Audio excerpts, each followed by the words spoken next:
מדי פעם, כל מה שאנחנו צריכים זו דחיפה קטנה. בדיוק בשביל זה המצאנו את עזרה ראשונה בשיעורי בית. עזרה נקודתית של עד רבע שעה, ללא צורך לקבוע מראש. בתפריט חיפוש שיעור, נבחר את הנושא בו אנחנו צריכים עזרה, מתמטיקה 5 יחידות, ובסוג השיעור נבחר עזרה ראשונה בשיעורי בית. בואו נחפש את השיעור שלנו. מעולה, יש תור פתוח לנושא שבחרנו. עלינו להיכנס לתור ולהמתין למורה שיתפנה אלינו. בואו נלחץ על כניסה לתור. זהו אזור ההמתנה לשיעור. נוכל לראות בכל רגע את המיקום שלנו בתור.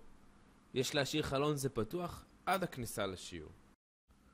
בזמן ההמתנה מומלץ לבדוק את המיקרופון והרמקולים, כדי לוודא שנוכל לדבר ולשמוע את המורה.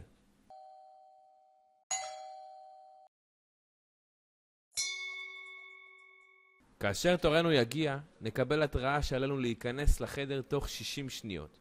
נלחץ על כניסה לשיעור. אנחנו בחדר הווירטואלי. נוכל להציג למורה את השאלה שלנו.